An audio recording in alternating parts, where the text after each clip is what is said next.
Hello everybody and welcome back to another EP video. Today we are going to take a look at how Democratic Senate candidates Jon Ossoff and Raphael Warnock managed to win both runoffs in the state of Georgia. If you somehow don't know this already, by unseating both incumbent Republican Georgia Senators David Perdue and Kelly Loeffler on January 5th, Ossoff and Warnock have given the Democratic Party control of the United States Senate with 50 seats and Vice President Kamala Harris casting the tie-breaking vote. This came as a major surprise to the political environment of the United States, and could certainly be a cataclysmic event for the future of electoral politics in not just Georgia, but the entire country as well. The Democratic Party will now have control of both chambers of Congress, the Senate and the House of Representatives, as well as the presidency until at least the 2022 midterm elections. That enables the Joe Biden administration to pursue the more progressive aspects of their agenda with little to no opposition from Congress. All of that being said, let's take a look at how the Democrats managed to win both runoff races, even amidst their historical struggles in runoff elections in Georgia and lower voter turnout as compared to the general election in November. Starting with the regular Senate election, which featured Republican incumbent David Perdue running for re-election against Democratic hopeful Jon Ossoff. For this race between Perdue and Ossoff, unlike the three-way November race between Kelly Loeffler, Raphael Warnock, and Doug Collins, we can actually take a look back at the general election November results and compare it to the runoff here in January. Back in the general election between Perdue and Ossoff, it was a more traditional three-way race that included Libertarian candidate Shane Hazel. David Perdue won 49% of the vote, coming just 0.3% shy of winning the election outright and avoiding a runoff.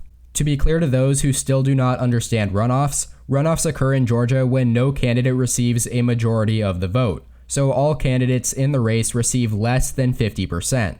I'm not exactly sure just how many votes Perdue needed to reach that 50% mark, but it must have been just a couple thousand, which really has to hurt in the grand scheme of things for the Republican Party, given the recent results in this runoff. Now, looking at these results just on face value, you might think, oh, the Libertarian voters just broke towards Ossoff, and that carried him to victory in the runoff. But there is no way of knowing whether that is the case, and I would argue that it is improbable that Libertarian Hazel voters preferred Ossoff to Perdue. It's most likely the opposite.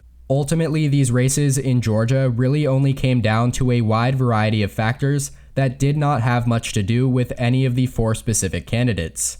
First of all, President Donald Trump was not on the ballot this time around, which is likely to have lower turnout for both Republican candidates, especially amongst his most loyal supporters that emerged as a much larger voting bloc for him in 2016.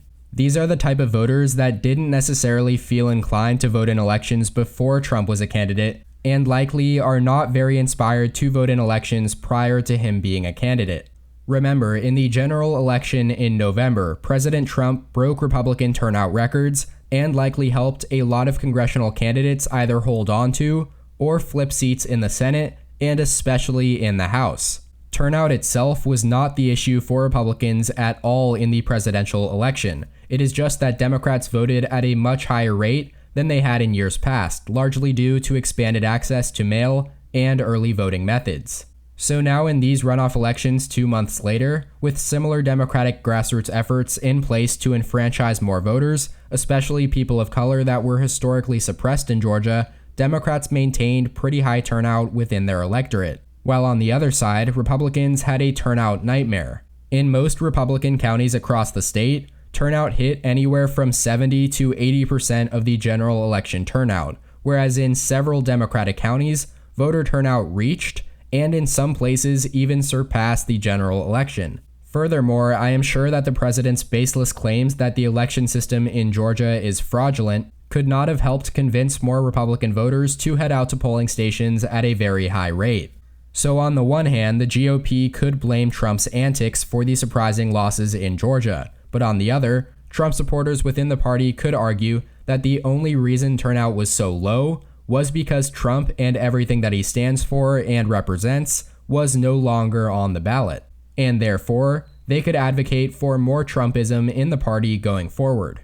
Either way, the Republican Party certainly has a lot of introspection to do going forward.